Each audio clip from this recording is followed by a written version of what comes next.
Question 4 है। बताइए कि निम्नलिखित में कौन कौन सत्य या असत्य कारण सहित अपने उत्तर की पुष्टि कीजिए। पहला पार्ट है साइन ए प्लस बी बराबर साइन ए प्लस साइन बी। दूसरा है थीटा में वृद्धि होने के साथ साइन थीटा के मान में भी वृद्धि होती है। पार्ट 30 है थीटा में वृद्धि होने के साथ कॉस थीटा के मान में भी वृद्धि होती है। चौथा है थीटा के सभी मानों पर साइन थीटा बराबर कॉस थीटा है। पांचवा है ए बराबर 0 डिग्री है पर कॉट ए परिभाषित नहीं है। तो हल करते हैं। पहला है साइन ए प्लस बी बराबर साइन ए प्लस साइन बी। तो हम मान लेते हैं ए बराबर 60 डिग्री और बी बराबर 30 degree. Sine 60 degree plus 30 degree sine 60 degree plus sine 30 degree. Sine 60 और 30 90। Sine 60 degree plus sine 30 degree. Sine 90 की वैल्यू होती है 1। साइन 60 की वैल्यू होती है √3/2 और 30 की होती है साइन 30 की 1/2। तो 1 बराबर √3 प्लस 1/2 जो बराबर नहीं है 1 के। तो इसका मतलब साइन ए प्लस बी बराबर साइन ए प्लस साइन बी असत्य है।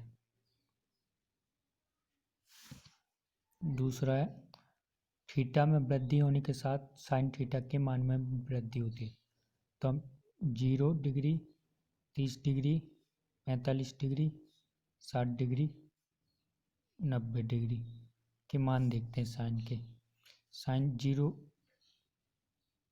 0 की वैल्यू होती है 0। साइन 30 की होती है 1/2।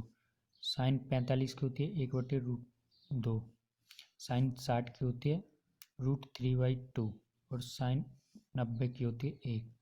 तो हम देख रहे हैं कि 0 फिर 1/2 1/√2 √3/2 और 1। तो ये बढ़ रहा है इंक्रीज हो रहा है। तो इसका मतलब थीटा में वृद्धि होने के साथ साइन थीटा के मान में वृद्धि होती है सत्य है। तीसरा है थीटा में वृद्धि होने के साथ कॉस थीटा के मान में भी वृद्धि होती है। तो ऐसे ही कॉस में देख लेते हैं। कॉस 0 की वैल्यू होती है 1। 30 की होती है √3/2। 45 की होती है 1/√2 और साइन कॉस 60 की होती है 1/2। कॉस 90 की होती है 0। तो पहले 1 फिर √3/2 फिर 1/2 1/2 और 0। तो ये क्या हो रहा है घट रहा है। यहाँ साइन में प्लस हो रहा था यानी कि बढ़ रहा था इंक्रीज, यहाँ घट रहा है। तो इसका मतलब थीटा में वृद्धि होने के साथ कॉस थीटा के मान में वृद्धि होती है। ये बात गलत है तो ये असत्य हो गया। चौथा है थीटा के सभी मानों पर साइन थीटा बराबर कॉस थीटा है। तो हम देखते हैं 0 डिग्री पर साइन 0 की वैल्यू है 0 और कॉस 0 की है 1। साइन 30 की 1/2 और कॉस 30 की √3/2। साइन 45 की 1/√2 कॉस 45 की 1/√2। साइन 60 की √3/2 कॉस 60 की 1/2। साइन 90 की 1 और कॉस 90 की 0। तो सिर्फ 45 में बराबर है और सब में अलग अलग। और इसमें लिखा है थीटा के सभी मानों पर साइन थीटा बराबर कॉस थीटा है। तो ये गलत है क्योंकि सभी मानों पर नहीं है, एक ओनली 45 डिग्री पर। तो ये क्या हुआ असत्य। पांचवा है ए बराबर 0 डिग्री पर कॉट ए परिभाषित नहीं है।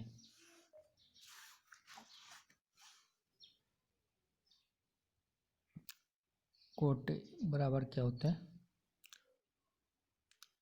आधा बटे लंब।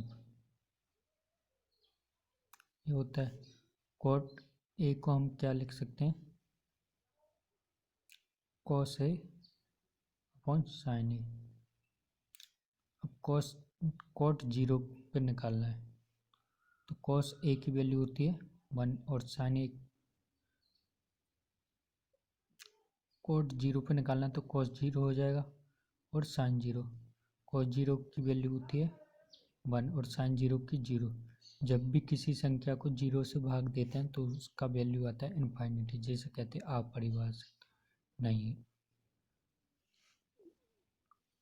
अपरिभाषित। इसका मतलब हो गया कि कोट 0 डिग्री अपरिभाषित। और क्वेश्चन में क्या दे रखा है, थीटा ए बराबर 0 डिग्री पर कोट ए परिभाषित नहीं है, तो ये बात सत्य है क्योंकि इन्फाइनिटी आ रहा है।